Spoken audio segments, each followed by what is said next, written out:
UT Martin head coach Jason Simpson, the Skyhawks back in the poll, 25th this week. Now 6-4, 4-0 in OVC. A win guarantees them at least a share of the OVC championship. They'll host Eastern Illinois on Saturday. So, Coach, some thoughts on your team, and we'll get some questions. Yeah, good. Thank you. Good morning. Proud to go on the road and get a win. Game unfolded a couple different ways. One, very proud of our defense. To hold the team to 3 points, to score on defense. Obviously, that was huge. Limit some big plays. I thought our defense did a good job, did what they were supposed to do, and pleased with that. Offensively, turned the ball over twice. Got stopped turned it over on the 1 yard line, missed a field goal. Give Tennessee State credit. They limited big plays and did a good job in the red zone, and kept themselves in the game and stopping us from being able to score another touchdown and really stretch the lead out. But that's how the game unfolds at times, but ultimately you're playing 4 quarters, and we did enough to move to this week. So now we're at home and 10 games under our belt with 1 game of significance left to play. So we're excited.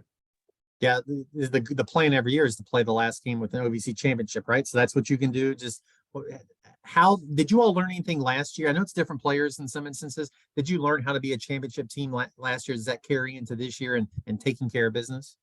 No, certainly. I mean, you draw from those experiences. We lost some good players off that team, but there was a lot of good players that were returning.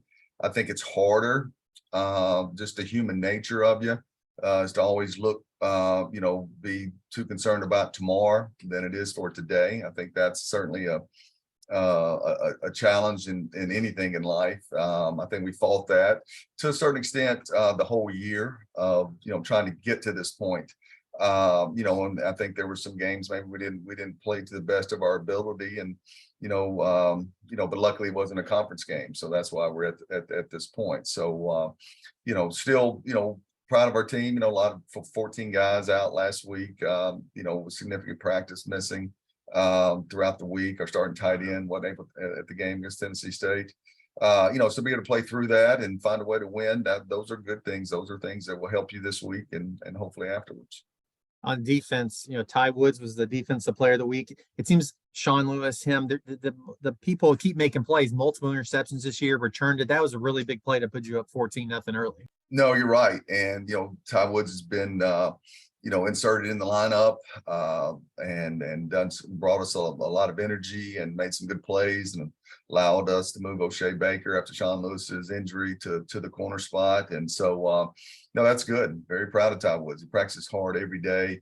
Football is important to him. He's already graduated. So, hopefully, some good football ahead of him. You talked about having some injuries. EIU has had some injuries too. They had their quarterback get hurt, and they had some injury. 2 freshmen get some looks too. What do you see from them on tape? They like to probably run the ball more than pass the ball, I would guess.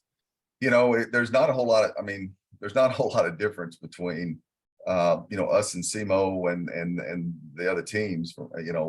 There's just a play here or there. It's a good player here or there, but there's just not a huge significance across the board. I made that point to our team. They're giving up basically the same amount of yards as we are on defense. I mean, I think we're 402 to their 419.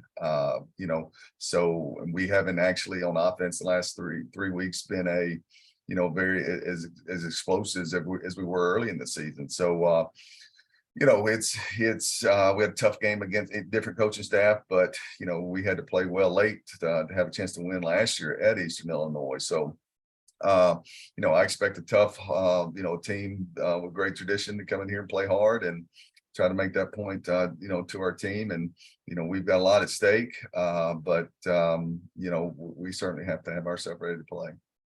And then you win, and you would be the OVC champions, and then the rest of it's out of your hands. But just thoughts on whatever happens if you ended your season OVC champions, what would that thought be? No, I would be, that's been the goal. We got the Sergeant York Trophy this past week, right? Retained it. So very proud of that, to have a chance to be, back-to-back OVC. That's something we haven't done in my tenure here, OVC champions. So no, we're excited about that. I was talking to John Ford and Dresser Wynn and Colton Dowell and those guys. And that's, as you talk about what your legacy would be at UT Martin, that's something that would be, something that that's a legacy that would be, huge for our program. So that is something that's very important to us. Does anybody have, okay, that's Jake from WSIL. He has a question, Coach. Go ahead, Jake. Yeah, Coach, just one question on that. Do you believe this is the most fair way to determine if you guys get into the playoffs? Is the coin flip the right way? I know last year the NFL changed the rules with its overtime situation, so each team can get the ball. Do you believe this is the best way to determine how to get in? Well, Kyle says it is, so I guess that's what we're going to do. But I don't, unless you got a better way, I don't know. You don't want to get into situations where you're trying to run the score up and score as many points as you can for style points. That's not what this is about. So, and if you don't do that, then it's kind of out of your hands to a certain extent, because does it go to ranked opponents? Does it, because the common opponent is out of it the way it was set up. And then, so I don't know. I hope that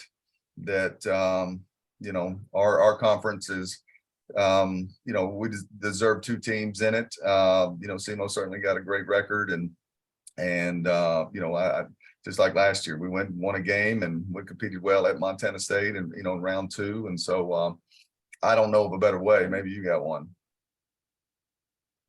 I don't know. I just want to know if would you be comfortable with the results if you guys don't get in? I mean, to know your season lies on a coin flip. I mean, is that? I know. No, I'll be disappointed for the kids. I get to come back and coach next year. A lot of these guys don't. Maybe Coach Tuke and I can get out in the street and race. I don't know. It may not be a lot of people that would like watching that, but I'll go and train today, and maybe that's the deal. Who's favored in that race, Coach? He runs out of the tunnel hard every time, Coach Tuke. I know it. He thinks he would win. Maybe he would. I don't know, but I'd run hard. Well, Coach, thanks for your time this morning and all year, and best of luck on Saturday. Hey, long as it wasn't Coach George running against us, okay, we'd all have problems. Good point. Thanks, Thank you, Coach.